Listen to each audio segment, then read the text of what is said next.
Hello everyone. सो आप सभी अच्छे होंगे और आज हम एक न्यू टॉपिक इस पूरी लेक्चर सीरीज में स्टार्ट करने वाले हैं जिसका नाम है motion in a straight line. Okay, तो ये काइनेमेटिक्स का पहला टॉपिक है, motion in a straight line. तो इसके अंदर हम ढेर सारी बातें करेंगे। हम सबसे पहले पढ़ेंगे कि मैकेनिक्स क्या है, मैकेनिक्स की अलग ब्रांचेस क्या है, रेस्ट क्या है, मोशन क्या है, फ्रेम ऑफ रेफरेंस क्या है। उसके बाद हम स्टडी करेंगे कुछ टर्म्स की जो पूरी मैकेनिक्स में इन्वॉल्व होती हैं, जैसे कि डिस्टेंस क्या है, डिस्प्लेसमेंट क्या है, स्पीड क्या है, वेलोसिटी क्या है, स्पीड के क्या टाइप्स होते हैं, वेलोसिटी के क्या टाइप होते हैं, एक्सेलरेशन क्या होती है, एक्सेलरेशन के क्या क्या टाइप्स होते हैं। उसके बाद हम ढेर सारे ग्राफ पढ़ेंगे कि स्पीड टाइम ग्राफ क्या होता है, वेलोसिटी टाइम ग्राफ क्या होता है, डिस्टेंस टाइम ग्राफ क्या होता है, इन ग्राफ से क्या रिजल्ट्स निकल कर आते हैं, अगर एक ग्राफ गिवन हो तो उस ग्राफ को दूसरे ग्राफ में कैसे कन्वर्ट करते हैं। तो ये सारी चीजें हम motion in a straight line में डील करेंगे। तो हम स्टार्ट करते हैं अपने डिस्कशन को। सो आवर टॉपिक इज, आप सभी प्रॉपर वे से अपनी फेयर नोटबुक में इस चीज को नोट कीजिएगा। Okay, so the topic is motion in a straight line. This is the topic, motion in a straight line. और ये समझ लीजिएगा कि ये जो टॉपिक है ये पूरी मैकेनिक्स की आपका बेसिक डेवलप करेगा। पूरी मैकेनिक्स जो आगे हम पढ़ेंगे, motion in plane, projectile motion, ठीक है, even motion in the space, सभी चीजें हम इसी का यूज करके पढ़ेंगे। तो this is the basic and important. तो motion in the straight line हम स्टार्ट कर रहे हैं। आज हमारा लेक्चर 1 है इस टॉपिक पर, लेक्चर 1। सो सबसे पहले जब हम मोशन इन स्ट्रेट लाइन पढ़ते हैं तो एक टर्म, जो ये हमारा पूरा टॉपिक है, ये मैकेनिक्स के अंदर आता है। तो हमें पता होना चाहिए जो मैकेनिक्स है बेसिकली क्या है। तो let's start mechanics. Mechanics, so basically mechanics physics की एक ब्रांच है जिसके अंदर हम स्टडी करते हैं एक ऑब्जेक्ट के मोशन की। जब एक ऑब्जेक्ट मोशन करता है तो उसके साथ क्या क्या पैरामीटर्स चेंज होते हैं, अगर वो रेस्ट पर है तो क्या पैरामीटर्स उसके चेंज होते हैं, है ना, कौन से पैरामीटर्स सेम रहते हैं। तो स्टडी ऑफ मोशन और स्टडी ऑफ रेस्ट, इन दोनों की स्टडी करना हम मैकेनिक्स के अंदर पढ़ते हैं। तो बेसिकली मैकेनिक्स क्या है? It is the branch of, it is the branch of physics that's deal with, that deals with the condition of rest or motion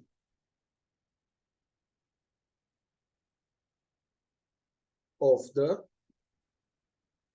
material object. Material object means a object having mass। जिस object के अंदर मास है, तो अगर वो rest पर है तो कौन कौन से पैरामीटर्स जो हैं उसके सेम है।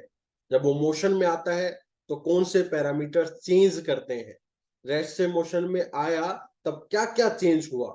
तो इन सभी चीजों के बारे में स्टडी करना हम मैकेनिक्स के अंदर पढ़ते हैं। ओके, तो mechanics is the branch of physics that deal with the condition of rest और motion of an material object. Means अगर एक ऑब्जेक्ट रेस्ट पर है तो कौन कौन से पैरामीटर्स उसके सेम रहेंगे, जैसे उसका पोजीशन सेम रहेगी, वेलोसिटी जीरो रहेगी, स्पीड जीरो रहेगा, एक्सेलरेशन जीरो रहेगा, नेट फोर्स उस पर जीरो लगेगा। तो ये सारी चीजें पढ़ना हम मैकेनिक्स में पढ़ते हैं। जब एक ऑब्जेक्ट मोशन में आता है तो वो कुछ डिस्टेंस ट्रेवल करता है, उसकी कुछ स्पीड होती है, कुछ वेलोसिटी होती है, कुछ एक्सेलरेशन होता है, कुछ उस पर फोर्स लगता है। तो ये सारी चीजों को पढ़ना हम मैकेनिक्स के अंदर पढ़ते हैं। तो मैकेनिक्स एक ऐसी ब्रांच है जिसमें एक मटेरियल ऑब्जेक्ट अगर रेस्ट पर है, एक मटेरियल ऑब्जेक्ट अगर मोशन में है, तो उसके बारे में स्टडी करना ही मैकेनिक्स कहलाता है। मैकेनिक्स की 3 ब्रांचेस है बेटा। द फर्स्ट इज, हम कह सकते हैं these are the sub branch, sub branches of mechanics.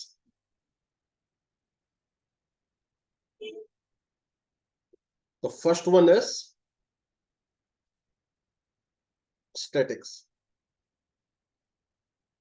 So basically when object is at rest, उस समय उसके उस रेस्ट कंडीशन को डिस्क्राइब कैसे करें, उस रेस्ट मोशन को स्टडी कैसे करें, तो उसके बारे में स्टडी करने के लिए जो ब्रांच आई उसको हमने स्टैटिस्टिक्स नाम दे दिया. तो क्या पढ़ेंगे? It is the branch of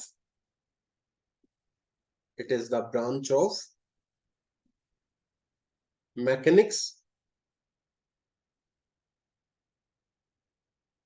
that deals with the study of object at rest or in equilibrium. एक नई टर्म आई बेटा आपके लिए, इक्विलिब्रियम. इक्विलिब्रियम का मतलब होता है कि उस पर कोई फोर्स नहीं लग रहा है ना, वो रेस्ट पर ही है एक प्रकार से. तो इक्विलिब्रियम कंडीशन पर एक ऑब्जेक्ट रखा हो इक्विलिब्रियम, या फिर वो रेस्ट पर हो. तो आइदर रेस्ट पे हो या इक्विलिब्रियम पे हो, तो उस समय उस ऑब्जेक्ट की स्टडी करना हम स्टैटिस्टिक्स के अंदर पढ़ लेते हैं. ओके बेटा. Now the second branch. Note करने के लिए आप वीडियो को पॉज कर सकते हो, ठीक है. स्पीड तेज लगे तो आप धीमा कर सकते हो, आपके पास ये ऑप्शन है. Now the next is the very important, जिसके बारे में पूरा हमने पढ़ना है, that is the kinematics. Kinematics. अगर एक ऑब्जेक्ट मोशन के अंदर है तो उसको स्टडी करना. बेटा स्टडी करने का मतलब समझो, मोशन में है तो उसके कौन कौन से पैरामीटर्स चेंज कर रहे हैं. जैसे पक्का एक बॉडी अगर मोशन में है तो कुछ डिस्टेंस ट्रेवल कर रहा होगा, तो डिस्टेंस निकालना.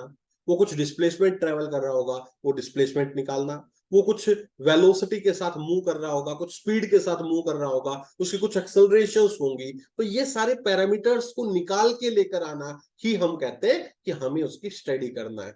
ओके. तो study means we want to find all the parameters associated with the motion. Motion के साथ जो एसोसिएटेड पैरामीटर्स हैं उन सभी की वैल्यूज को निकालना, कि वो वैल्यूज कितनी आ रही हैं और वो वैल्यू टाइम के साथ चेंज हो रही हैं तो कैसे चेंज हो रही है, इन सभी चीजों को डील करना कह लेते हैं हम स्टडी. ठीक है ना. तो स्टडी के अंदर means we want to observe और find the parameters associated with the motion, like distance, displacement, speed, velocity, ये चीजें निकालना. ठीक है बेटा. तो वो हम कह देते हैं स्टडी ऑफ मोशन. तो बेसिकली काइनेमेटिक्स के अंदर जब एक ऑब्जेक्ट मोशन में होता है तो हम मोशन में जो ऑब्जेक्ट होता है उसकी स्टडी करते हैं. बट हम ये डिस्कस नहीं करते कि वो मोशन में क्यों है, मतलब उसको मोशन में लाने वाले फोर्सेस क्या है, उसको मोशन में लाने वाला जो कॉज है उसके पीछे, उसके बारे में हम डील नहीं करते. वी आर जस्ट इमेजिन कि एक ऑब्जेक्ट क्या कर रहा है, मोशन में. हमें कोई लेना देना नहीं कि वो मोशन में क्यों आया. ठीक है. तो कोज ऑफ मोशन से हमें कोई लेना देना नहीं, हम जस्ट मोशन की स्टडी करते हैं विदाउट नोइंग द कोज, कोज को बिना जाने. ओके बेटा. तो ये क्या है? It is the branch of mechanics that's deal with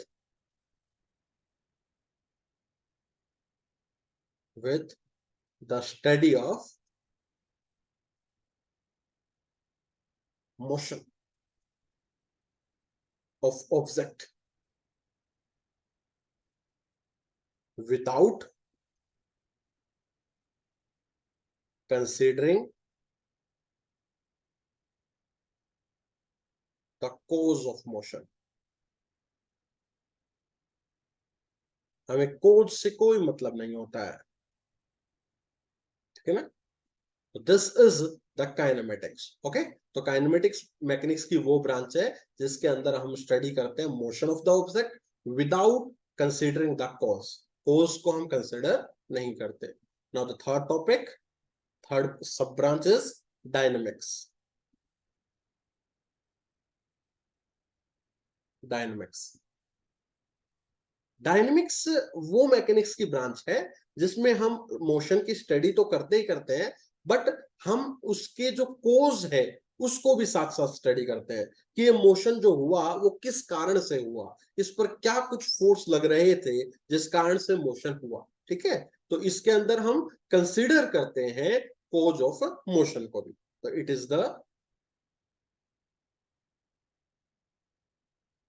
branch of mechanics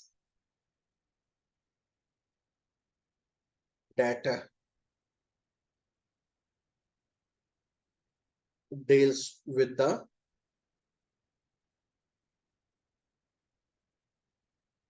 study of motion of object taking into the consideration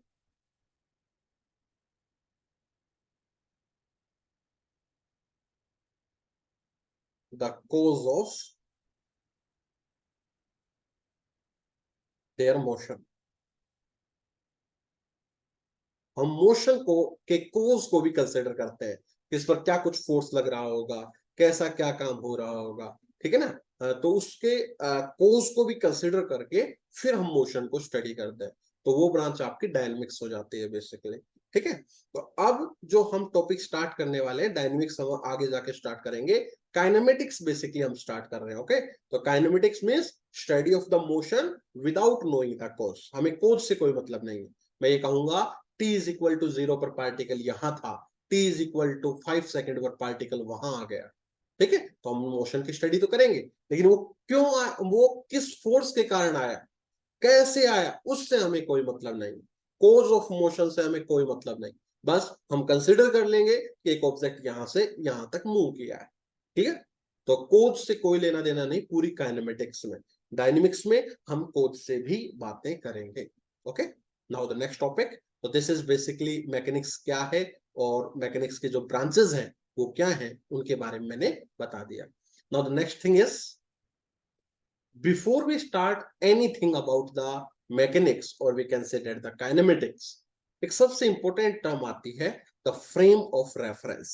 this is very important thing. आपको फ्रेम ऑफ रेफरेंस के बारे में पता होना चाहिए, बिकॉज फ्रेम ऑफ रेफरेंस का क्या मतलब होता है मैं आपको बताऊंगा। तो next topic is frame of reference. Frame of reference, because without frame of reference मैं एक भी टर्म आपको एक्सप्लेन नहीं कर पाऊंगा। तो first we understand what is the frame of reference. देखो बेटा, फ्रेम ऑफ रेफरेंस क्या होता है? It is a system, it is a system to which a set of coordinates are attached,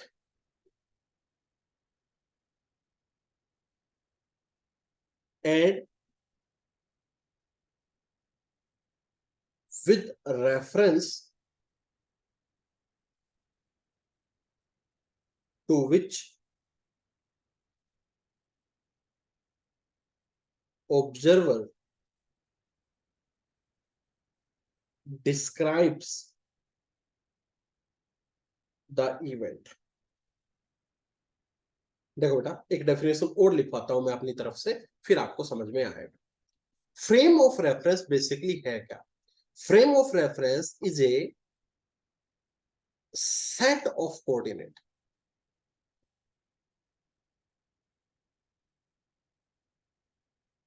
at which observer is situated या placed। observer is placed with a clock, एक घड़ी के साथ, with a clock to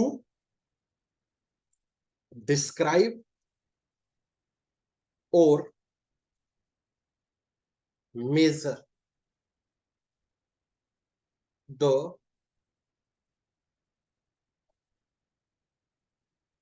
configuration of object। ये definition और भी ज्यादा exact बनेगी। देख बेटा क्या है, ध्यान से सुनने की कोशिश करें। सपोज करो यहां पर एक मैं गाड़ी बनाता हूं,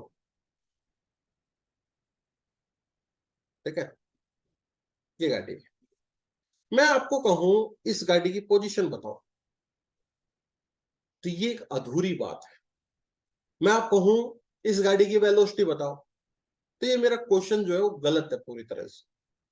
बिकॉज बेटा मैं कहूं दिल्ली कितनी दूर है, तो कोई बच्चा कहेगा दिल्ली 100 किलोमीटर दूर है, कोई कहेगा बच्चा 120 किलोमीटर दूर है, कोई कहेगा सर 50 किलोमीटर दूर है, क्योंकि हर बच्चे के रेस्पेक्ट में दिल्ली का डिस्टेंस क्या है, अलग अलग है। तो जब भी आप कभी जो डिस्टेंस वगैरह, वेलोसिटी, स्पीड, इन चीजों को डिस्क्राइब करोगे, इन चीजों की वैल्यूज को निकालोगे, तो वो with respect to some observer हमें बतानी पड़ेगी। अब मैं कह रहा हूं ये कार की पोजीशन बताओ, तो ये क्वेश्चन गलत है। मैं कहूंगा इस कार की पोजीशन बताओ इस ए पॉइंट से, तो ये क्वेश्चन सही है। मींस इस ऑब्जेक्ट के मोशन को डिस्क्राइब करने के लिए, इस ऑब्जेक्ट की कॉन्फ़िगरेशन को डिस्क्राइब करने के लिए हमें एक सेट ऑफ कोऑर्डिनेट्स की रिक्वायरमेंट होती है। सेट ऑफ कोऑर्डिनेट का मतलब we have a set, this is suppose x axis, this is the y axis and this is the z axis। तो ये तीन परपेंडिकुलर एक्सिस हो गई, एक x axis, एक y axis, एक z axis। तो this is the set of coordinates. Set of coordinate का मतलब समझ में आ गया। Set of coordinate means three axis, one is x, second is y and third is z। क्योंकि कोई मोशन होगा वो आपका मैक्सिमम थ्री डायमेंशन में तो हो सकता है। जैसे एक पतंग उड़ रहा है, तो पतंग उड़ रहा है तो उसमें हमें तीन कोऑर्डिनेट चाहिए, एक्स वाई और जेड, ठीक है। तो सेट ऑफ कोऑर्डिनेट्स पता लग गया बेटा, एक्स वाई एंड जेड। इस सेट ऑफ कोऑर्डिनेट का ये जो पॉइंट है ना, ये वाला, इसको हम कहते हैं ओरिजिन। ओरिजिन, इस ओरिजिन पर एक ऑब्जर्वर को खड़ा कर दो। ये मैंने ऑब्जर्वर खड़ा कर दिया, this is the observer, this is the observer. With an clock, इसके हाथ में घड़ी बना दी क्लॉक के साथ। अब ये ऑब्जर्वर इजिली बता पाएगा कि सर इस गाड़ी की डिस्टेंस एक्स एक्सिस में 5 किलोमीटर है। सर वाई में और जेड में है नहीं, तो इसकी डिस्टेंस क्या बता दी, एक्स एक्सिस में तो 5 किलोमीटर, वाई में 0, जेड में 0, और सपोज करो यहां पर टाइम इसकी घड़ी में कितना बज रहा था, से 4 o'clock, है ना, 4 AM। तो क्या इस गाड़ी की सारी कंडीशंस को इसने नहीं बता दिया कि इस गाड़ी का एक्स कोऑर्डिनेट क्या है, इस गाड़ी का वाई कोऑर्डिनेट 0 है, इस गाड़ी का जेड कोऑर्डिनेट 0 है, मतलब ये गाड़ी ओनली एक्स एक्सिस में खड़ी है। ये इस गाड़ी ये यहां पर कब है, 5:0 पे, जब टाइम 4 AM है। तो ये जो सारी कॉन्फ़िगरेशन मैंने बताई कि इसका एक्स कोऑर्डिनेट 5 है, वाई 0 है, जेड 0 है, टाइम 4 AM है, ये किसने बताई, ये इस ऑब्जर्वर ने बताई। और ये ऑब्जर्वर कहां पर सिचुएटेड था, इस फ्रेम पर सिचुएटेड था। तो ये जो पूरा ये सिस्टम मैंने बनाया ना, ये वाला सिस्टम, इस पूरे सिस्टम को हम फ्रेम ऑफ रेफरेंस कहते हैं। फ्रेम ऑफ रेफरेंस कहते हैं। अब एक बार डेफिनेशन को मैं दोबारा से पढ़ूंगा, फिर कॉन्सेप्ट और भी अच्छा बनेगा, है ना। जितनी बार पढ़ोगे उतना कॉन्सेप्ट इंक्रीज होता चला जाएगा। अब देखो ध्यान सुनो क्या बताया, a set of coordinates, set of coordinate means x axis, y axis और z axis। बिकॉज एक मोशन कितना भी कॉम्प्लिकेटेड मोशन हो, जैसे पतंग उड़ा रहे हैं, बेटा पतंग का मोशन बहुत कॉम्प्लिकेटेड होता है, लेकिन पतंग स्पेस में उड़ रहा है, तो उसके तीन कोऑर्डिनेट हो सकते हैं, एक x, एक y, एक z, ठीक है ना। अब जैसे एक आपका जो पेन है, वो एक मान लो एक ये आपका एक क्या कहते हैं, कोई भी एक पेन है, आपने पेन को मूव करवाया आपके पेपर पर, तो पेपर पे मूव करवा रहे हो तो ओनली दो कोऑर्डिनेट चेंज हो रहे हैं बेटा, एक तो एक्स और एक वाई। तो पेपर पर जब आप कुछ भी लिखते हो तो we have only two coordinates required, one is X and second is the Y. अगर आप एक स्ट्रेट लाइन ड्रॉ कर रहे हो, it means only one coordinate is required, ठीक है, तो उसको वन डायमेंशनल मोशन कह देते हैं। अगर दो कोऑर्डिनेट रिक्वायर हो तो टू डायमेंशनल मोशन कह देते हैं। अगर तीन कोऑर्डिनेट रिक्वायर हो तो उसको थ्री डायमेंशनल मोशन कह देते हैं। तो फ्रेम ऑफ रेफरेंस क्या है, दोबारा सुनिएगा, a set of coordinates x y और जेड, ठीक है, at which observer is placed, जिसके ऊपर ऑब्जर्वर बैठा है। क्या करने के लिए ऑब्जर्वर क्यों बैठा है बेटा? विद ए क्लॉक, घड़ी के साथ, ताकि वो टाइम भी देख सके। टू डिस्क्राइब द मोशन, एक मोशन को डिस्क्राइब करने के लिए, या describe the configuration of an object, कि वो ऑब्जेक्ट कहां पर है, उस ऑब्जेक्ट कितने समय पर है, वो सारी चीजें डिस्क्राइब करने के लिए ऑब्जर्वर जिस फ्रेम पर बैठा है उस फ्रेम को फ्रेम ऑफ रेफरेंस कह देते हैं। और हमें अगर किसी ऑब्जेक्ट का डिस्टेंस, डिस्प्लेसमेंट, स्पीड, वेलोसिटी निकालनी है तो पक्का किसी ना किसी के रेस्पेक्ट में निकालनी होती है। Means we need the frame of reference. Without frame we can not predict कि इसकी पोजीशन क्या है, इसका डिस्टेंस क्या है, इसकी स्पीड क्या है। Without the frame we can not predict. Clear? क्योंकि हम किसी के रेस्पेक्ट में तो बताएंगे बेटा। तो बेसिकली अगर आसान भाषा में मैं कहूं, फ्रेम ऑफ रेफरेंस एक ऑब्जर्वर ही है, ठीक है ना। जैसे मैं मेजर कर रहा हूं कोई डिस्टेंस, तो मैं फ्रेम बन गया। फ्रेम मतलब जिसके रेस्पेक्ट में आप चीजों को कैलकुलेट करते हो, वही फ्रेम है। क्लियर? जैसे आप मेजर कर रहे हो किसी इवेंट को, तो आप एक फ्रेम हो गए। ठीक है, जो उस इवेंट को, जो उसके मोशन को स्टडी करता है, वही खुद फ्रेम है। सबसे आसान भाषा में आपको बता दिया। और जो फ्रेम होगा उसके पास क्या होगा बेटा? उसके पास एक तो क्लॉक होगी, सो डेट वो टाइम को मेजर कर सके। उसके पास एक कोऑर्डिनेट सिस्टम होगा, एक्स एक्सिस, वाई एक्सिस और जेड एक्सिस। ठीक है, तो frame of reference is just we can say that observer, observer ही है फ्रेम ऑफ रेफरेंस। ठीक है, और अच्छी डेफिनेशन में लिखवा दी, set of coordinate at which observer is placed with clock to describe the motion, motion को डिस्क्राइब करने के लिए वहां पर खड़ा है, इवेंट को मेजर करने के लिए खड़ा है। ठीक है बेटा, वो frame. Without frame we can not define any term. एक ऑब्जेक्ट रेस्ट का, एक ऑब्जेक्ट मान लो रेस्ट पे है, तो रेस्ट का मतलब कि एक पर्टिकुलर फ्रेम के रेस्पेक्ट में, एक पर्टिकुलर ऑब्जर्वर के रेस्पेक्ट में वो ऑब्जेक्ट अपना डिस्टेंस या अपनी पोजीशन को चेंज नहीं कर रहा। तो पोजीशन चेंज नहीं कर रहा, इसका मतलब वो किसमें है? रेस्ट में। किसके रेस्पेक्ट में पोजीशन चेंज नहीं कर रहा? एक पर्टिकुलर रेफरेंस के रेस्पेक्ट में, एक पर्टिकुलर ऑब्जर्वर के रेस्पेक्ट में, तो उसको हम रेस्ट कहेंगे। अगर पोजीशन चेंज कर रहा है एक पर्टिकुलर ऑब्जर्वर के रेस्पेक्ट में, तो उसको हम मोशन में कहेंगे। तो ये रेस्ट और मोशन जैसी चीजें भी कहां से डिस्क्राइब होती हैं बेटा? अगर हम फ्रेम ऑफ रेफरेंस को डिस्क्राइब करते हैं। तो frame of reference is a set of coordinate at which observer is placed with a clock to describe the motion. Or we can say that frame of reference is just an observer जो motion को observe करता है। Clear? Now the next term, so this is the frame of reference. Now the next term is, बहुत छोटी बात है, frame of reference just वही है, observer he frame of reference है। Okay? Now the next is rest and motion, बहुत important है, rest and motion।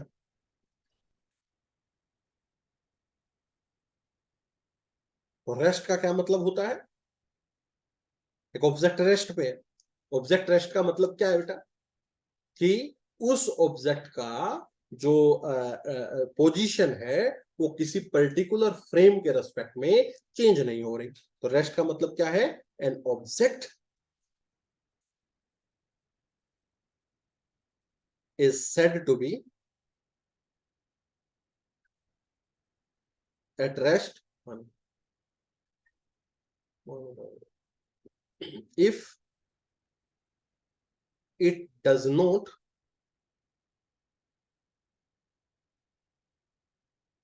change its position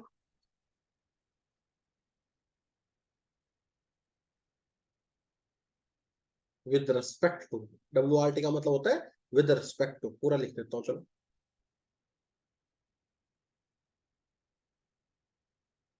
with respect to its surrounding.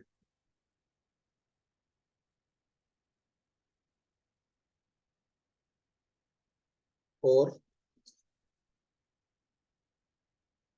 frame of reference. With passes of time. With passes of time. ठीक है, जैसे कि एक book रखी है, this is a book, है ना, ये टेबल पे बुक रखी है, मान लो एक टेबल थी, दिस इज टेबल, और ये टेबल के ऊपर एक बुक रखी है,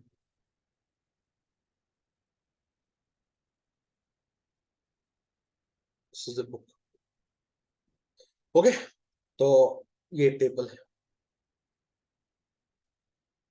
ठीक है, तो ये अपनी पोजीशन को चेंज नहीं कर रही, सराउंडिंग में सेम है पोजीशन।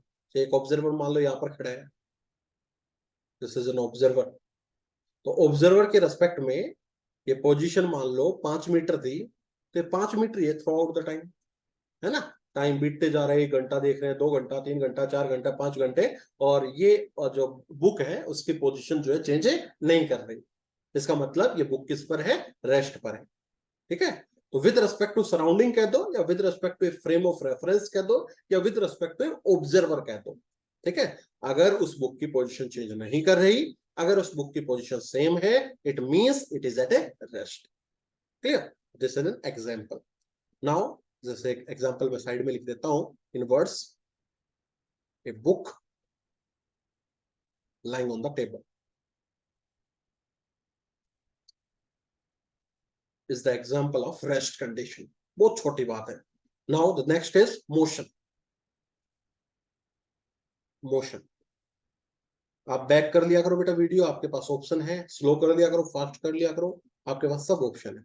मोशन, एक ऑब्जेक्ट को मोशन में कब कहेंगे, अगर वो अपनी पोजीशन को कंटिन्यूअसली चेंज करता है, किसके रेस्पेक्ट में, विद रेस्पेक्ट टू सराउंडिंग कह दो, with respect to frame of reference कह दो, या विद रेस्पेक्ट टू एक ऑब्जर्वर कह दो, ठीक है, because frame of reference is also an observer. Clear, तो क्या कह सकते हैं, an object is said to be in motion if it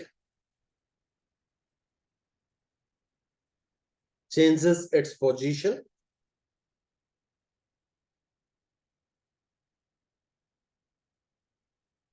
with respect to its surrounding।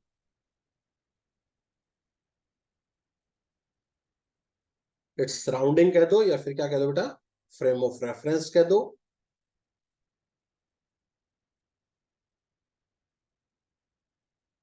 या ऑब्जर्वर कह दो, एक ही बात,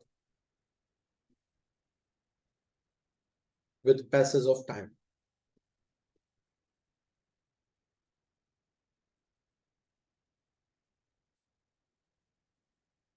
passage of time is an example of the motion. Okay, तो रेस्ट क्या होता है और मोशन क्या होता है आपने अच्छे से पढ़ लिया, कि अगर पोजीशन चेंज कर रही है it means it is in motion, अगर वो पोजीशन सेम है it mean it is at a rest.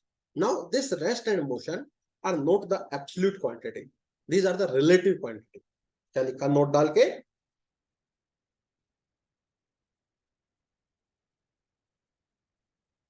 Rest and motion are relative quantity.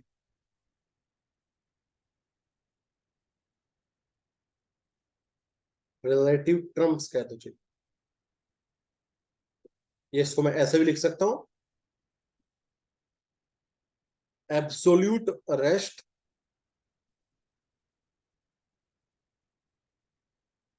And absolute motion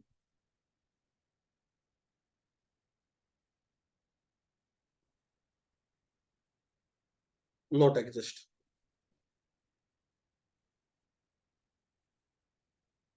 मतलब समझो, ऐसा नहीं है कि एक ऑब्जर्वर अगर रेस्ट पे है तो सभी के लिए रेस्ट पे रहे, एक ऑब्जर्वर मोशन में है तो सभी के लिए मोशन में, ऐसा नहीं।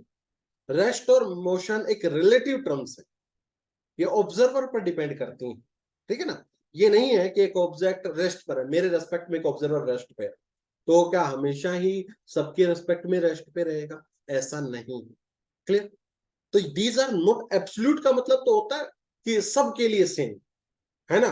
जैसे आप देखोगे, अगर स्पीड ऑफ लाइट की बात करूं तो सी लेते 3 × 10⁸ तो सभी के लिए सेम है ना, मेरे लिए आपके लिए सब एब्सोल्यूट क्वांटिटी है।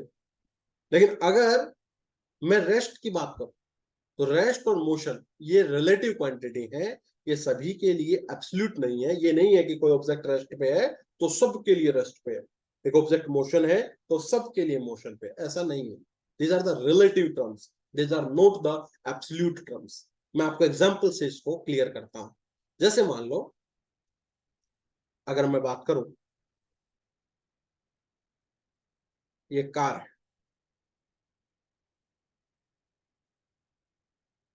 ठीक है, एक दूसरी कार है,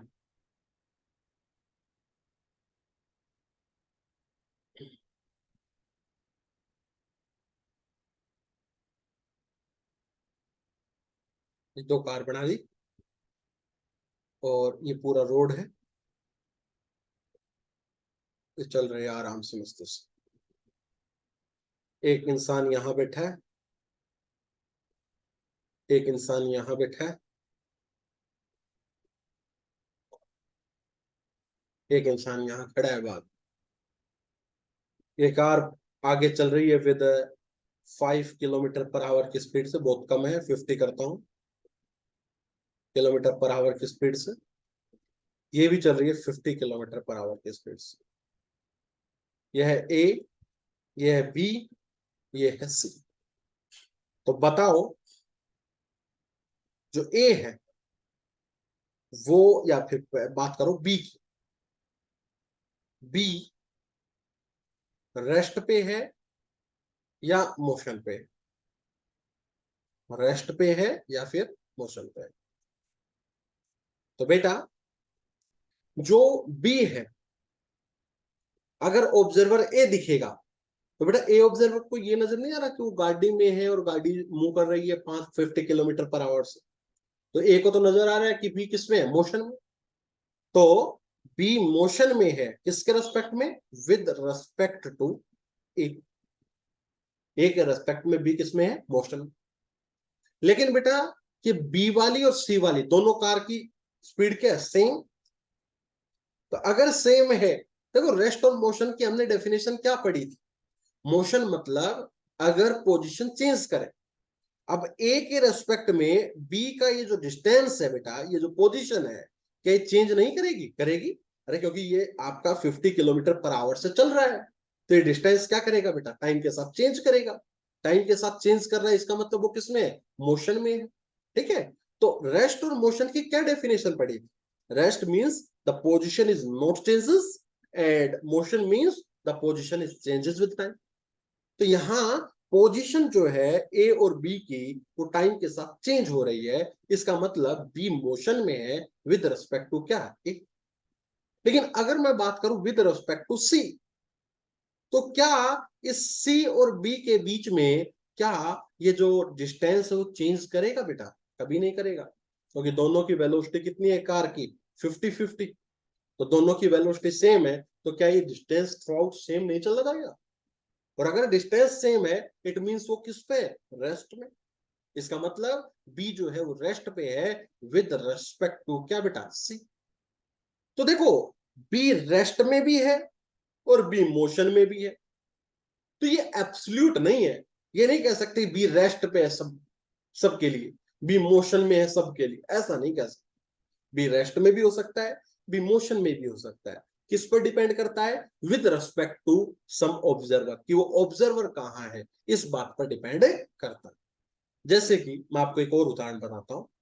आप ट्रेन में बैठे हो, आप और आपके दोस्त साइड में ट्रेन में बैठे हो, और ट्रेन चल रही है। ट्रेन क्या है, चल रही है। तो ए और बी दोनों ट्रेन में बैठे और ट्रेन चल रही है। और नीचे आप देख पाते हो, प्लेटफॉर्म पर एक और इंसान खड़ा है, से सी। ए बी ट्रेन में है और सी प्लेटफॉर्म पर है, ट्रेन चल पड़ी। तो सी को क्या नजर आएगा? जो प्लेटफॉर्म पर खड़ा है उसको क्या नजर आएगा? कि ए और बी दोनों मूव कर रहे हैं, क्योंकि उनका डिस्टेंस क्या कर रहा है, चेंज कर रहा है, पोजीशन क्या कर रही है, चेंज कर रही है। तो सी के रेस्पेक्ट में ए और बी किस में आ गए, मोशन में। आगे नहीं आगे बेटा। लेकिन जो ए और बी दोनों जो ट्रेन में बैठे हैं, उनके बीच की डिस्टेंस तो चेंज नहीं हो रही, उनके बीच तो पोजीशन चेंज नहीं हो रही। तो वो दोनों एक दूसरे के रेस्पेक्ट में किस क्या है बेटा, रेस्ट पे है।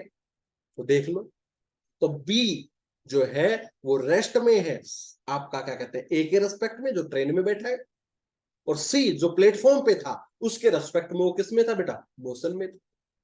ये बात समझे नहीं समझे बेटा। तो rest and motion are the relative quantity, ये चेंज करती है ऑब्जर्वर के रेस्पेक्ट में। These are not the absolute quantity.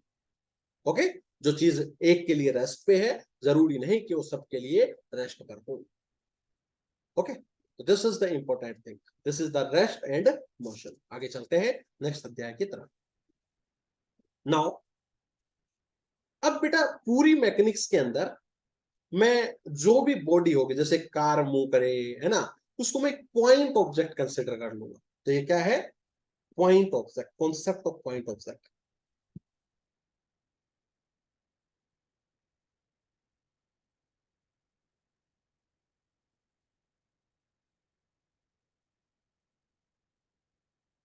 ठीक है, ये क्या कह रहे हैं, पॉइंट ऑब्जेक्ट का मतलब क्या होता है, पहले तो ये देख लो।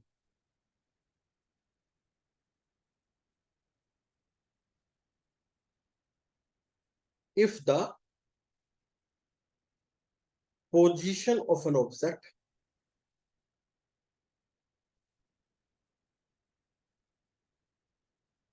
Changes by distance much greater then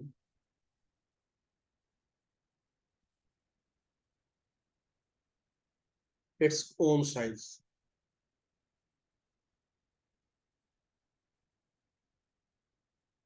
in A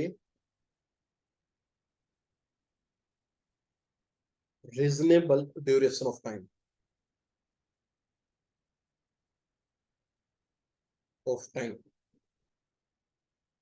then the object may be considered या may be regarded as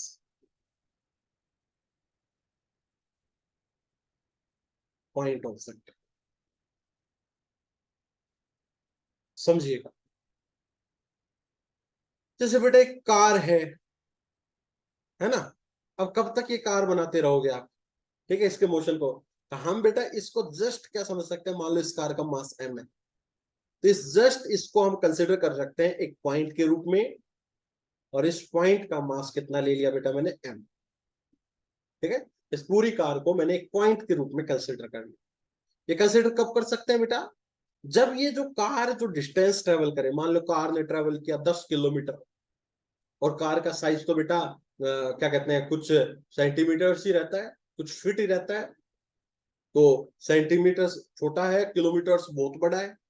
तो अगर उस ऑब्जेक्ट का जो डिस्टेंस कवर्ड है, या उसने जो पोजीशन को चेंज करता है, वो मच मच ग्रेटर है, किसके कंपैरिजन में, उसके साइज के कंपैरिजन में, तो हम कह सकते हैं उस ऑब्जेक्ट को मैं कंसिडर कर सकता हूं एज ए पॉइंट ऑब्जेक्ट। जैसे अर्थ है, अर्थ जो है वो क्या कहते हैं, रिवॉल्व करती है कंटिन्यूअसली, करती है नहीं करती बेटा। तो अर्थ जो डिस्टेंस ट्रेवल करती है वो बहुत बड़ा है as compare to the size of the earth. That's why earth को भी मैं कंसिडर कर सकता हूं क्या, एक point object.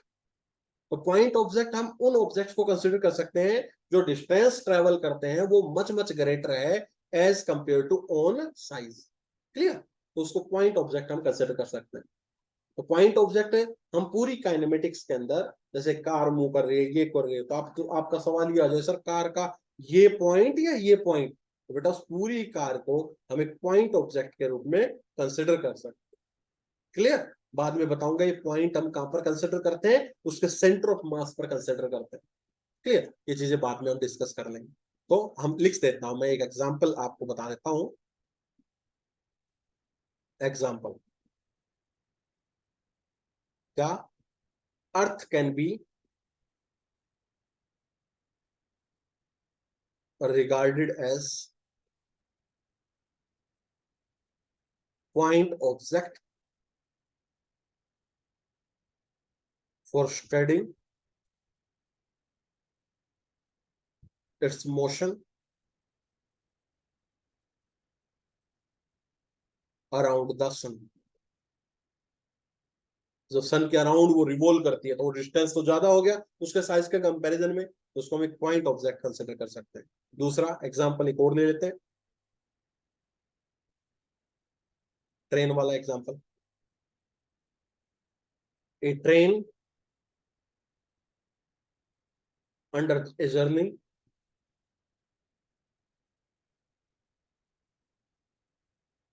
of several hundred kilometers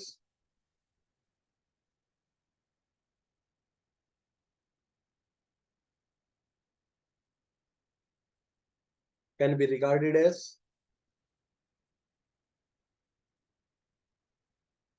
point object.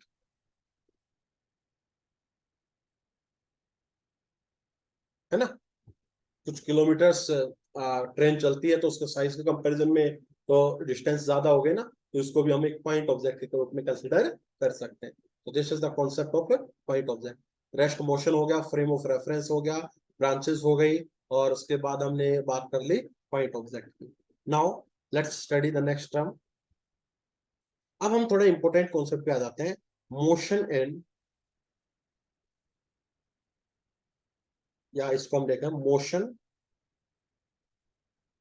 In 1, 2 and 3 dimension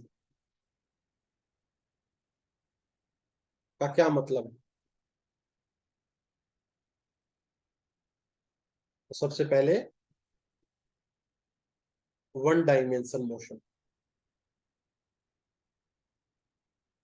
1 dimension motion.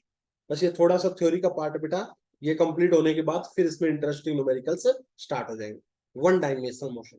तो 1 डायमेंशनल मोशन, जैसे बेटा मैंने आपको कोऑर्डिनेट सिस्टम बताया था एक्स वाई और जेड, तो अगर ओनली वन कोऑर्डिनेट चेंज करे it means the object is moving in 1 dimension. इसका मतलब ऑब्जेक्ट 1 डायमेंशन मोशन में. ठीक है, तो द मोशन, उस लाइन में बता देता हूं, the motion of an object is said to be 1D motion, 1 dimensional motion, if only one coordinate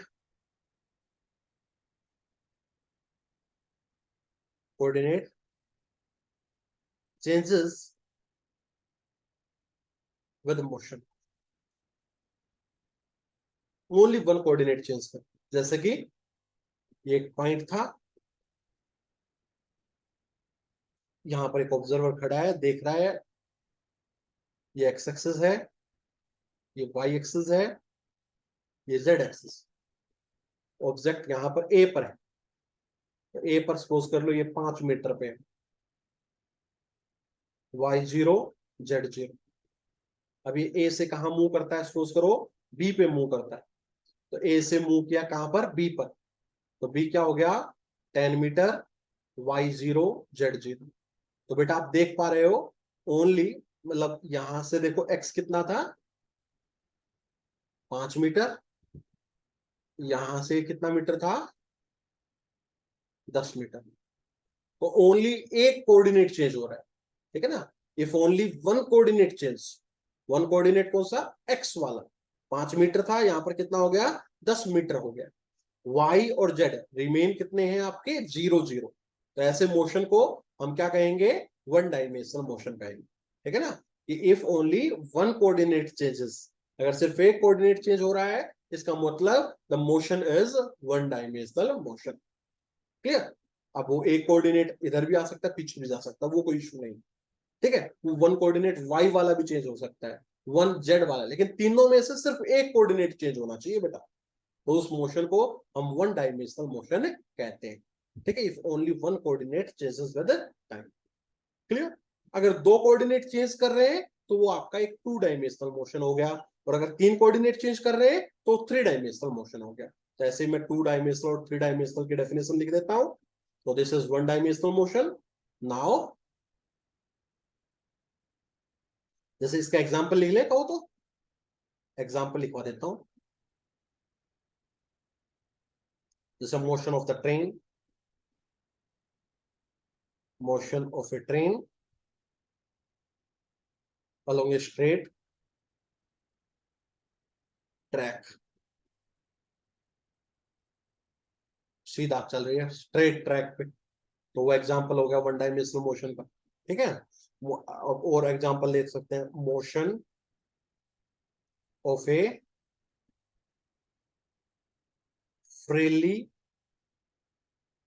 falling object या बॉडी।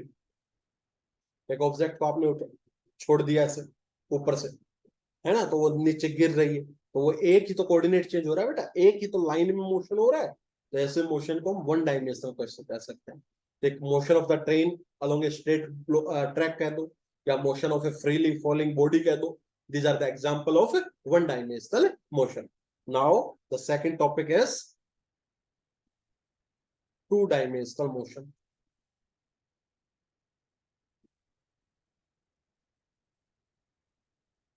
आराम से रुक रुक के वीडियो को अच्छे से देखो।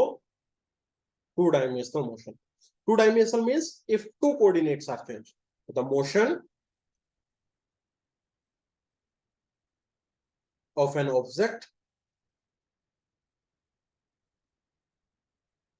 is said to be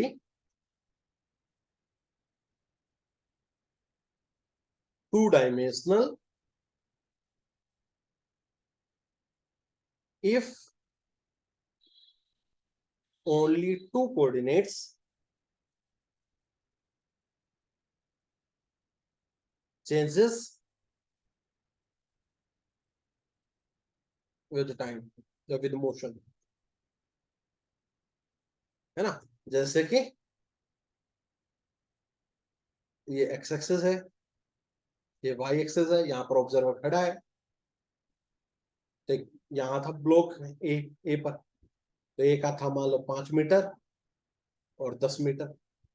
5 metre 10 metre मतलब बेटा एक्स तो 5,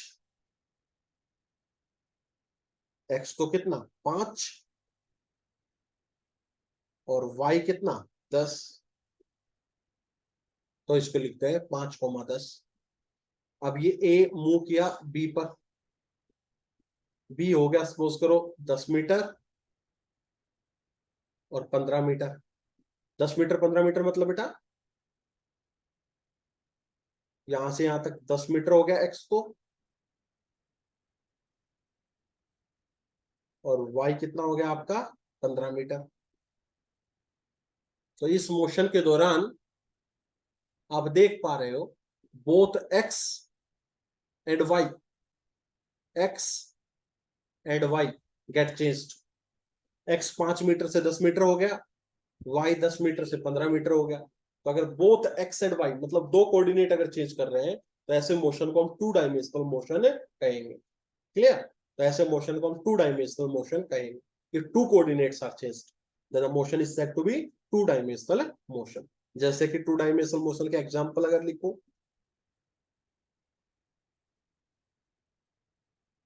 तो motion of the planet, motion of the planet around the sun. ठीक है, तो ऐसे टू डायमेंशनल मोशन होता है, दो कोऑर्डिनेट चेंज होते हैं ओनली। दूसरा car moving in zigzag path, car moving in zigzag path, है ना। एक कार ऐसे ऐसे मूव कर रही है, कभी इधर जा रही है, कभी इधर किधर इधर ऐसे जिगजैग मूव कर रही है। तो they are the two coordinate change, one is the x, second is the y. तो if two coordinates are change then the motion is said to be two dimensional. If one coordinate is changed, then the motion is said to be one dimensional. And the last, three dimensional motion. Clear बेटा? आप pose करके note कर लीजिए अच्छे से, बहुत simple सी बातें हैं ये. थ्री डायमेंशनल मोशन क्या होता है? Three dimensional motion, if the three coordinates are changed, the motion of an object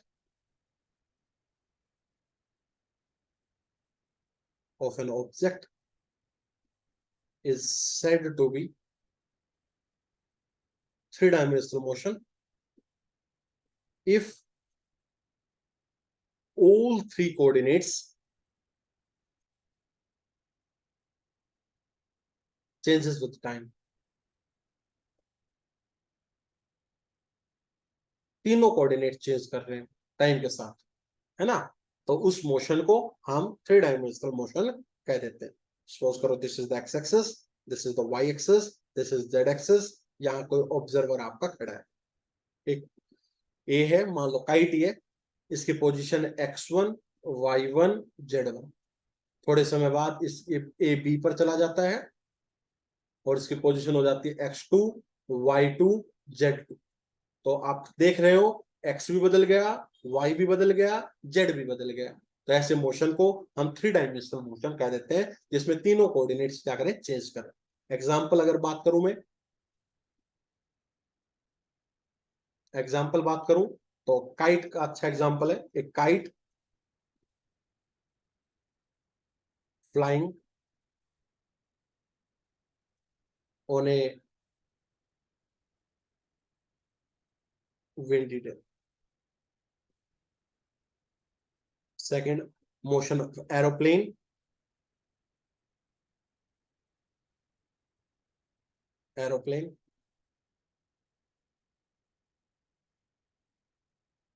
in space. ठीक है? तो these are few examples of three dimensional motion. तो this is the type of motion जो हमने पढ़ लिया, one dimensional, two dimensional and three dimensional. अब बेटा ये समझो, यहां तक तो था थ्योरी का सपार्ट, ठीक है, जो करवाना ही पड़ता है, करना ही पड़ता है हमें. लेकिन अब पूरी एनर्जी के साथ दोबारा इस क्लास के साथ जुड़ जाओ, क्योंकि अब जो टॉपिक आने वाले हैं वो सबसे इंपॉर्टेंट है. क्लियर? यहां पर हम नई नई टर्म्स पढ़ेंगे. Distance, displacement, speed, velocity, acceleration, एक से दूसरा निकालना, दूसरे से तीसरा निकालना, कैसे डील करते हैं. तो ये तो थ्योरी पार्ट था, एक बार पढ़ना ही पड़ता है जब हम स्टार्ट करते हैं किसी चीज को. लेकिन अब न्यूमेरिकल पॉइंट ऑफ व्यू से पर्टिकुलर चीजों को डील करेंगे. तो now let's move towards the some important terms, some important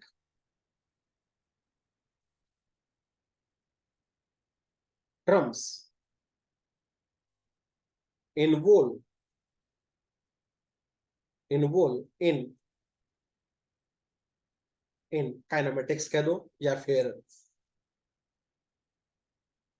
mechanics कह दो.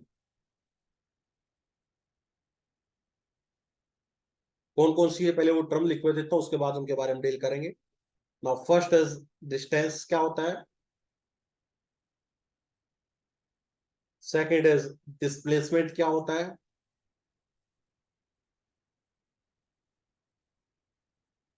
थर्ड इज स्पीड, क्या होता है. और स्पीड में भी ढेर सारी,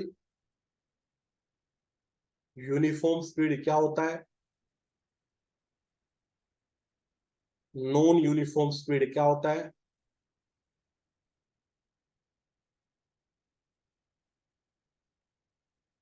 एवरेज स्पीड क्या होता है,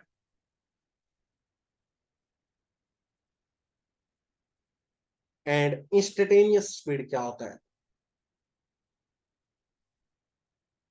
इंस्टेंटेनियस.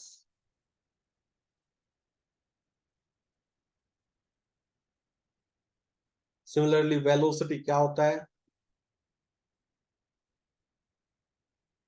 और फिर वेलोसिटी के भी फर्दर, यूनिफॉर्म वेलोसिटी का क्या मतलब होता है.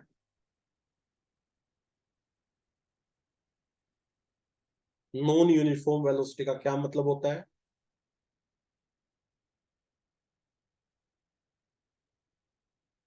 एवरेज वेलोसिटी का क्या मतलब होता है?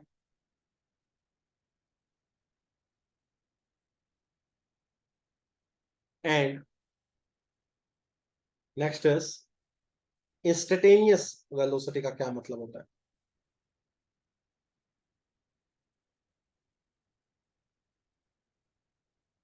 और जब ये चार टर्म पढ़ लेंगे तो fifth term is the acceleration, है ना, the acceleration.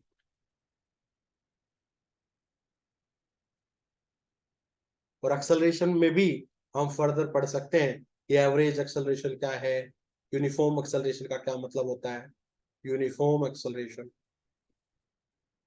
Uniform acceleration. Second is non uniform acceleration. Next is average acceleration.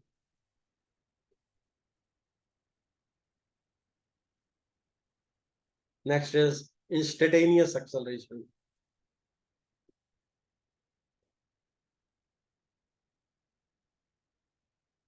ये पांच टर्म्स हमें बहुत डिटेल के साथ अभी नेक्स्ट पढ़नी है, ठीक है? Distance, displacement, speed, velocity and acceleration. और इन पांचों टर्म्स के बारे में जब आपको पता लग जाएगा तो फिर हम ग्राफ्स पढ़ेंगे, इनके बारे में क्या कुछ ग्राफ बनते हैं, ठीक है? तो now let's move with the first topic, that is the distance. तो now let's move towards the distance. अब देखो बेटा, छोटी सी बात है, नाइन्थ क्लास से पढ़ते आ रहे हैं डिस्टेंस क्या होता है, और भी इवन एट्थ में भी आ गई होगी क्या पता। तो डिस्टेंस क्या होता है, छोटी सी बात है। Distance is the actual path cover. एक बॉडी एक्चुअल में कितना पाथ कवर करती है उसको हम डिस्टेंस कहते हैं। एक्चुअल में कैसे कैसे कैसे कैसे वो चली, उसको हम डिस्टेंस कहते हैं। तो distance is the it is the length of the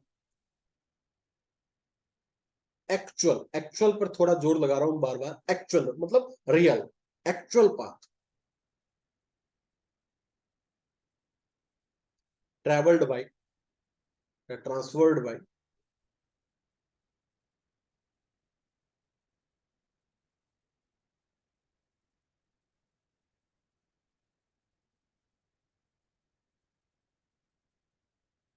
transfer by a body between initial and final position. Initial से फाइनल पोजीशन में एक्चुअल में उतना कितना डिस्टेंस ट्रेवल किया, एक्चुअल में क्या पाथ ट्रेवल किया, एक्चुअल में क्या लेंथ कवर की, उस लेंथ को हम डिस्टेंस कहते हैं बेसिकली। ओके, नाउ डिस्टेंस जो होता है, distance is a scalar quantity. Distance जो होता है, आप एक देखो इंपॉर्टेंट चीज है ये कि distance is a scalar quantity. Scalar quantity का मतलब क्या होता था? Scalar quantity means only having magnitude, सिर्फ मैग्नीट्यूड होगा। मैं कभी ये नहीं कहूंगा कि डिस्टेंस नॉर्थ के साइड, साउथ की साइड, मतलब मैं डायरेक्शन की बात नहीं करूंगा। We only need the magnitude. Now अगर मैं ऐसा यूनिट की बात करूं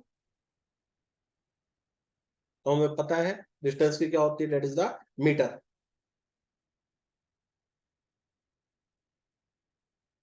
सीजीएस यूनिट की बात करूं, that is the centimetre.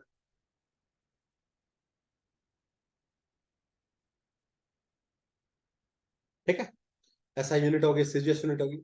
Now distance जो होता है बेटा is always positive. Distance of a moving object is always positive. Distance हमेशा बेटा पॉजिटिव होगा, डिस्टेंस कभी भी नेगेटिव नहीं हो सकता। डिस्टेंस मूविंग ऑब्जेक्ट का जीरो नहीं हो सकता बेटा, अगर मूव कर गई तो जीरो क्या होगा, जीरो किसका होगा, जो रेस्ट पर होगा। ठीक है, मूविंग ऑब्जेक्ट का डिस्टेंस जीरो भी नहीं हो सकता। तो डिस्टेंस क्या होता है, the actual path travelled by object is called distance. Distance एक स्केलर क्वांटिटी है। डिस्टेंस की SI यूनिट मीटर होती है,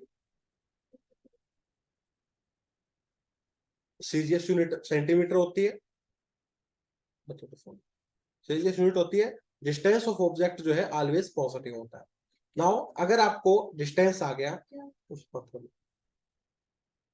नेक्स्ट इज डिस्प्लेसमेंट। आप कहोगे सर इसके न्यूमेरिकल, तो एक बार मेरे को डिस्प्लेसमेंट करवाने दो, उसके बाद दोनों के न्यूमेरिकल एक साथ करेंगे तो मजा आएगा। डिस्प्लेसमेंट, ठीक है बेटा, जर्नली डिस्टेंस को हम एस से डिनोट कर देते हैं ना, symbol,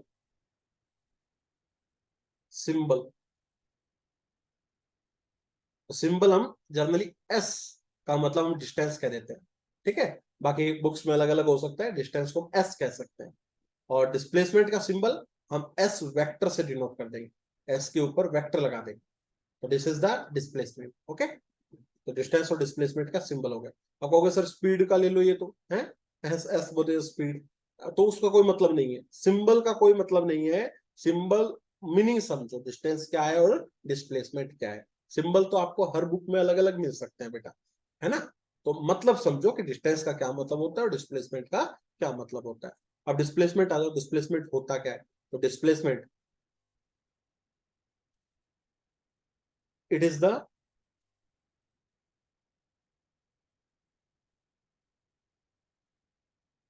shortest path between initial and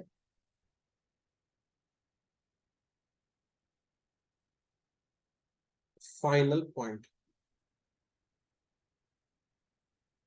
initial और फाइनल पॉइंट पे शॉर्टेस्ट जो पाथ होता है, it is the shortest path length कहते हैं,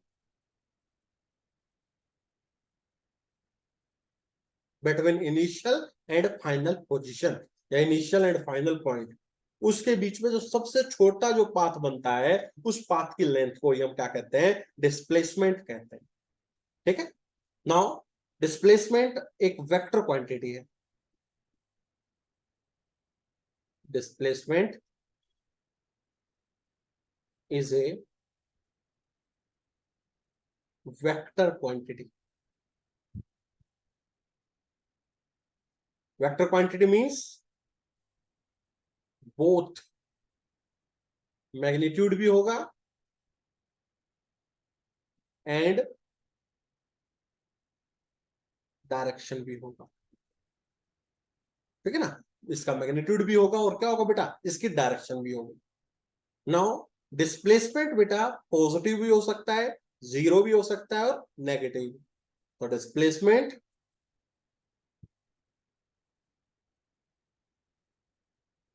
of a moving object, of a moving object में बी पॉजिटिव, जीरो और नेगेटिव। ठीक है ना, पॉजिटिव भी हो सकता है, जीरो भी हो सकता है और नेगेटिव भी हो सकता है। डिस्प्लेसमेंट जो है वो हमने वेक्टर क्वांटिटी बता दी, पॉजिटिव भी हो सकता है, जीरो भी हो सकता है और आपका नेगेटिव भी हो सकता है। यूनिट बेटा again same,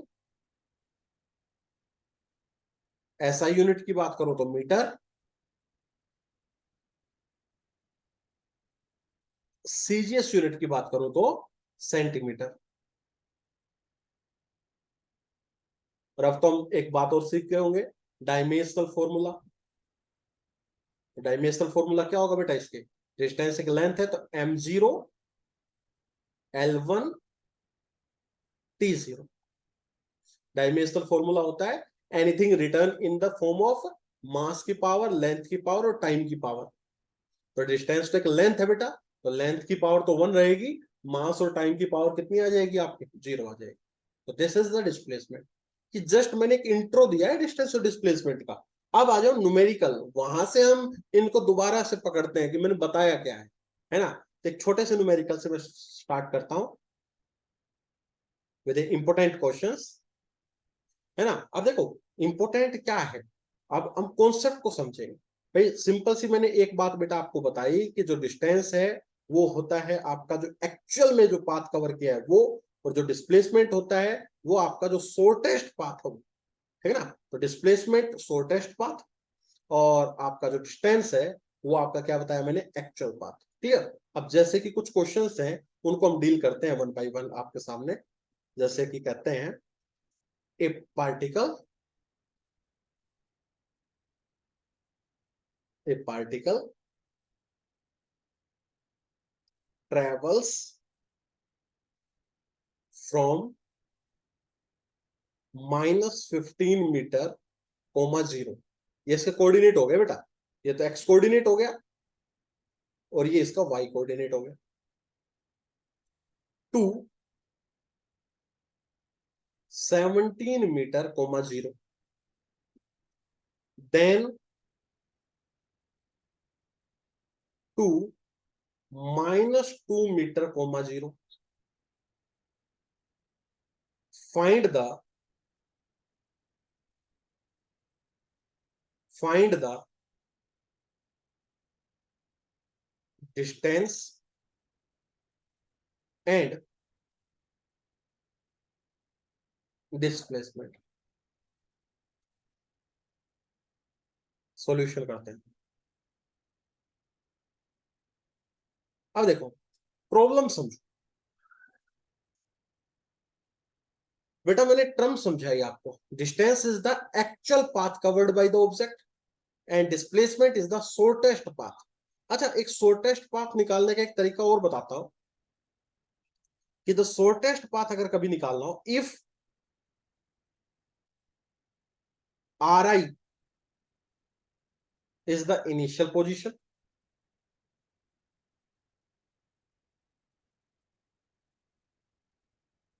and R F is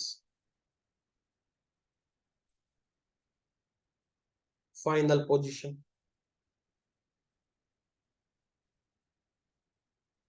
then displacement is then displacement is final position minus में इनिशियल पोजीशन। डिस्प्लेसमेंट निकालने का तरीका समझ लो बेटा, फाइनल पोजीशन माइनस में initial position, final position minus में इनिशियल पोजीशन। ठीक है, अगर आर आई इनिशियल पोजीशन है, आर एफ फाइनल पोजीशन है, तो डिस्प्लेसमेंट जो आएगा वो फाइनल पोजीशन माइनस में इनिशियल पोजीशन आ जाएगा। क्लियर।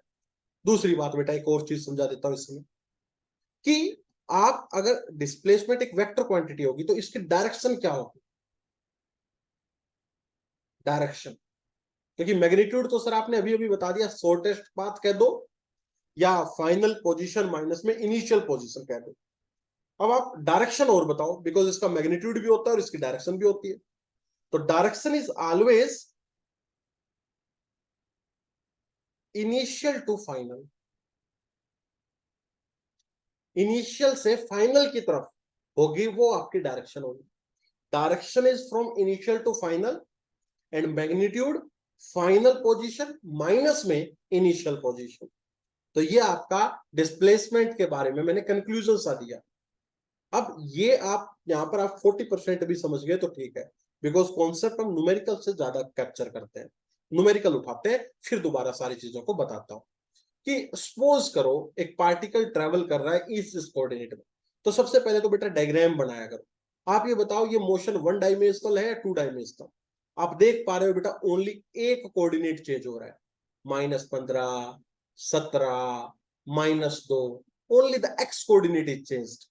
इसका मतलब ये वन डायमेंशनल मोशन है, ठीक है ना। तो ओनली वन डायमेंशनल मोशन है, मतलब एक डायमेंशन। मैं एक लाइन ड्रा कर देता हूं। सपोज करो ये ओरिजिन है, ओरिजिन का मतलब बेटा 0 0। लोकेट करते हैं -15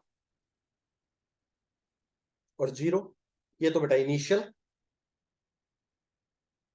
इनिशियल, फिर 17 पे चला जाता है ये ए है, ए से गया बी पर, है ना, -15 से 17 गया, ऐसे चला होगा, 17 गया, फिर 17 से -2, -2 किधर होगा बेटा, ओरिजिन से इधर ही होगा, ये यही होगा कहीं से, -2 मीटर और 0, मतलब फिर ये वापस ऐसे आ गया।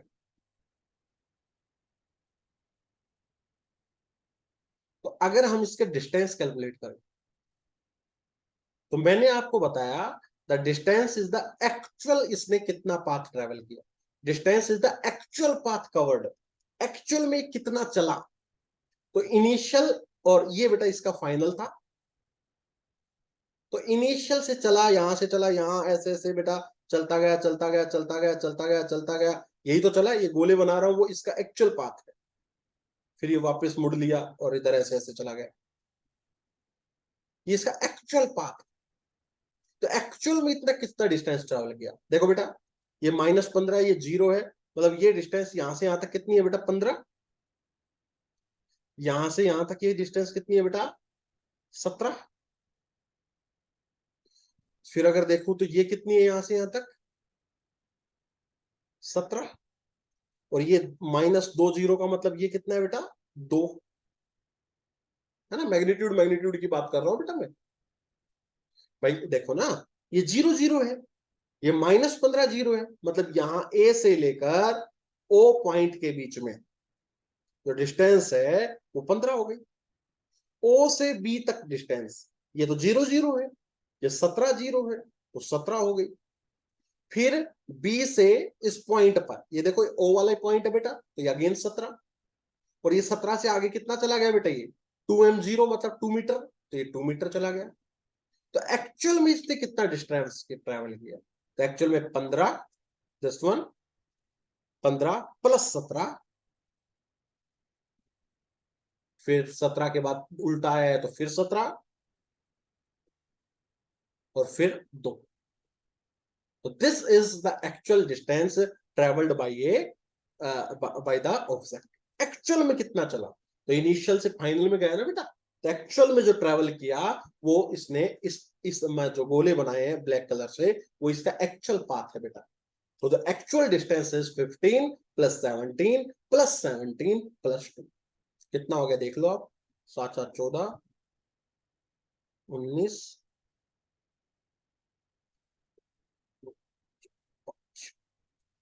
51 मीटर आ गया सर, क्लियर। तो this is the distance. Now let's calculate the displacement. अब जल्दी से बताओ डिस्प्लेसमेंट का क्या फार्मूला बताया था सर आपने, अभी बताते हैं बेटा, पेज पीछे लाने दो मेरे को। लो जी, displacement is final position minus में initial position, and the direction is initial to final. देख लो बेटा किधर है, फाइनल किधर है बेटा -2 पे, फाइनल है -2 पे, माइनस में इनिशियल है -15 पे, ठीक है बेटा, फाइनल है -2 पे, इनिशियल है -15 पे। तो मैंने बताया फाइनल पोजीशन माइनस में इनिशियल पोजीशन, तो फाइनल है -2, इनिशियल है -15, कितना आ गया देखना बेटा, ये माइनस माइनस प्लस हो गया सर, तो -2 + 15 दैट इज 13 मीटर। डायरेक्शन बताओ बेटा, डायरेक्शन मैंने बताया थी डिस्प्लेसमेंट की, इनिशियल टू फाइनल, इनिशियल है यहां, फाइनल है यहां, तो इनिशियल टू फाइनल तो यही बनी ना बेटा, तो ये क्या बनी, towards the left, towards the right, ये इसके आगे डायरेक्शन, क्लियर। तो distance is the actual path travel, इसने एक्चुअल में कितना पाथ ट्रेवल किया, and displacement is the shortest path. Shortest कैसे बनेगा, इनिशियल और फाइनल को जोड़ दो, उनके बीच का जो डिस्टेंस है वही आपका आपका डिस्प्लेसमेंट आता है। तो इनिशियल को फाइनल से कैसे जोड़ते हैं आपने बता दिया, और डिस्प्लेसमेंट का निकालने का और भी तरीका बता दिया, फाइनल पोजीशन माइनस में initial position, final position is -2, initial is -15, तो आपका ये आंसर आ गया 13। और डायरेक्शन बताया इनिशियल से फाइनल की तरफ। ठीक है, तो ये एक न्यूमेरिकल से हमने डिस्टेंस और डिस्प्लेसमेंट निकालना सीखा। और आ जाओ, ढेर सारे एग्जांपल से एक्सप्लेन करता हूं मैं आपको। एक और क्वेश्चन लेते हैं अच्छा सा। नेक्स्ट क्वेश्चन, सपोज करो ये एक आर रेडियस का सर्कल है और पॉइंट बॉडी ने यहां से चलना स्टार्ट किया और ए से बी पर पहुंच जाता है object. If an object start from A and reach to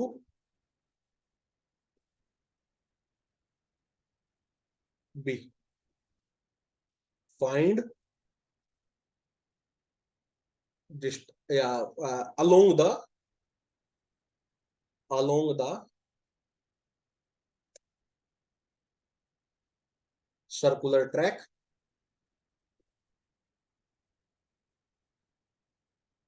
find the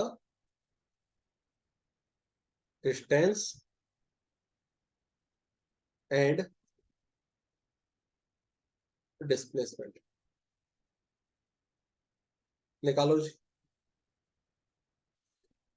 तो सबसे पहले तो एक्चुअल पाथ देखो बेटा, तो एक्चुअल पाथ इज दिस, गोले से बनाता हूं, this is the actual path. Circular track में एक्चुअल पाथ यही है बेटा। अब आप एक्चुअल पाथ पे थोड़ा सा प्रिडिक्ट कर सकते हो बेटा, ये पूरा जो है सरकमफ्रेंस 2πr होता है, और बेटा ये सेमी सर्कल है तो इसका ये आई थिंक कितना बनेगा बेटा, तो डिस्टेंस भाई पूरे पाथ का कितना बनता है 2πr। अगर पूरा सर्कुलर पाथ होता तो सरकमफ्रेंस कितना होता है 2πr, लेकिन ए से बी तक तो बेटा आधा ही हुआ, तो आधा हुआ तो 2πr/2, तो आपका answer simply pi into r आ गया होगा। तो distance is pi r metre. Now what is displacement? Displacement क्या बताया बेटा मैंने, इनिशियल को फाइनल से जोड़ दो, तो this is initial, this is the final, initial को फाइनल से डायरेक्ट जोड़ दो ऐसे।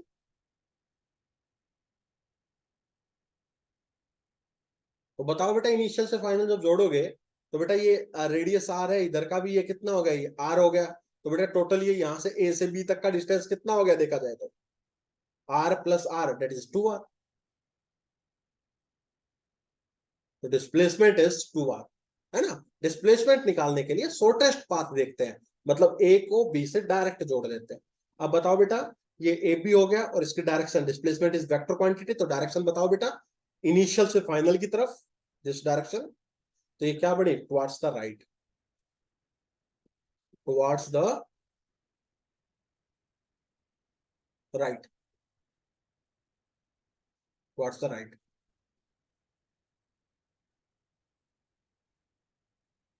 टुवर्ड्स द राइट, ठीक है, राइट की तरफ आपके इसकी डायरेक्शन बन गई। तो डिस्टेंस और displacement, distance is the actual में कितना पाथ ट्रेवल किया, डिस्प्लेसमेंट इज शॉर्टेस्ट पाथ कितना ट्रेवल किया। तो शॉर्टेस्ट निकालने के लिए क्या तरीका बताया बेटा मैंने, इनिशियल को फाइनल से डायरेक्ट जोड़ दो, तो शॉर्टेस्ट पाथ आपका निकल कर आ जाता है। और देख लेते हैं क्वेश्चन, जितने क्वेश्चन करोगे कॉन्सेप्ट उतना बढ़ता चला जाएगा। Next question,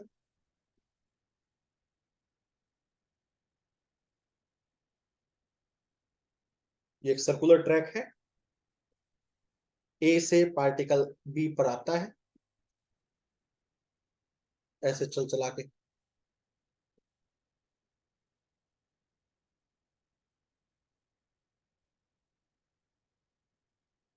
particle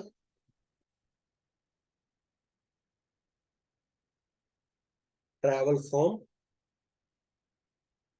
A to B along circular track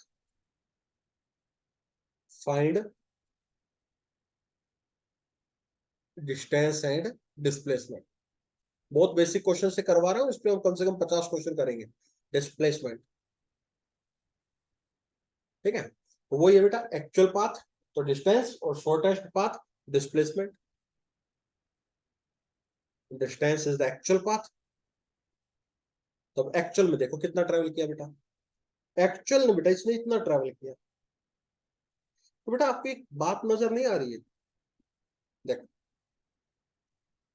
भाई एक पूरा जो सर्कल होता है वो 2 पाई आर होता है नहीं होता, बताओ। उस 2 पाई आर में कितने पार्ट बन गए, देखो 1 2 3 4।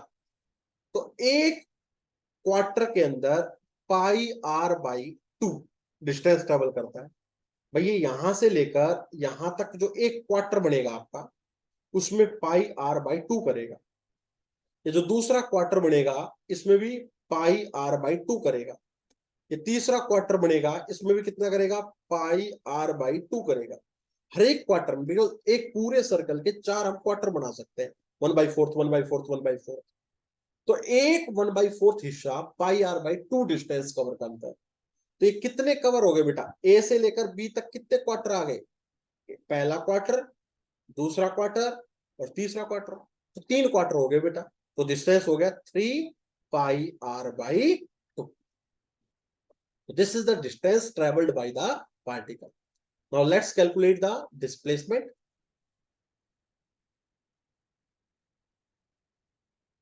डिस्प्लेसमेंट का क्या बताया, इनिशियल को फाइनल के साथ डायरेक्ट जोड़ दो। ये जोड़ दिया बेटा। तो आप देखो यहां से यहां ये आर है, ये भी आर है, ये परपेंडिकुलर है 90 डिग्री। तो बेटा ये हाइपोटेन्यूस नहीं हो गया, दिस इज द हाइपोटेन्यूस। और हाइपोटेन्यूस क्या होता है बताओ जल्दी से, बेस का स्क्वायर प्लस परपेंडिकुलर का स्क्वायर का रूट। तो this is under the root 2r square, या इसको कहते हैं अंडर द रूट 2 इंटू में r। तो ये जो हाइपोटेन्यूस बना ए से बी, वो आपको एक राइट एंगल ट्रायंगल दिख रही होगी यहाँ पर। इस राइट एंगल ट्रायंगल का हाइपोटेन्यूस निकाल लो, तो बेस का स्क्वायर प्लस परपेंडिकुलर का स्क्वायर। तो displacement is just under the root 2।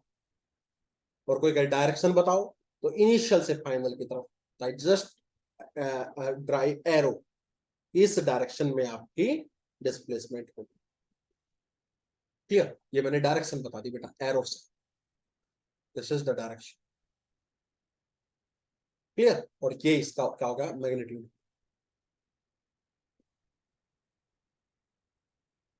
Magnitude. तो this is again A important question, ठीक है ना। तो आप देखते जाओ कितने अच्छे अच्छे क्वेश्चंस यहां पर बनते जा रहे हैं। ओके, नेक्स्ट इज, एक क्वेश्चन लास्ट और ले लेते हैं, फिर एडवांस क्वेश्चन कल करवाएंगे। अगर एक पार्टिकल है, ए से स्टार्ट करता है जर्नी को, ऐसे चलता जाता है चलता जाता है चलता जाता है चलता जाता है चलता जाता है, और चलते चलते चलते चलते दोबारा ए पर आ जाता है। तो डिस्टेंस बताओ और डिस्प्लेसमेंट बताओ। तो डिस्टेंस तो क्या होगा बेटा, सर्कल पूरा कर दिया इसने, तो that is the 2 pi r। और डिस्प्लेसमेंट इनिशियल और फाइनल पोजीशन के बीच का डिस्टेंस, इनिशियल और फाइनल बेटा सेम हो गई, जहां से स्टार्ट किया था जर्नी वहीं पर एंड हो गई। तो इनिशियल और फाइनल विल बी सेम। अगर सेम हो गई तो उनके बीच का डिस्टेंस, उनके बीच का लेंथ कितनी, 0। तो displacement is 0 and distance is 2 pi r। Clear, this is again important example. Okay, और इसके बारे में बहुत ज्यादा क्वेश्चंस डिस्कस करने हैं, है ना। कॉन्सेप्ट अभी डिस्टेंस डिस्प्लेसमेंट का ये समझो आधा ही हुआ है, तो इसके बारे में डील करेंगे और नेक्स्ट टर्म्स के बारे में हम पढ़ेंगे। तो आज का बिल्कुल बेसिक क्लास थी, एक बार इसको अटेंड करो। कोई भी आपको प्रॉब्लम आए इस नंबर पर व्हाट्सएप कर दो, ठीक है। और होमवर्क HCV का सोल्ड एग्जाम्पल फर्स्ट देखना, ठीक है ना, इसी कॉन्सेप्ट पर बेस्ड, ठीक है। बाकी कल आपको ढेर सारे असाइनमेंट्स और क्वेश्चन मिल जाएंगे। Thank you so much for today class, thank you.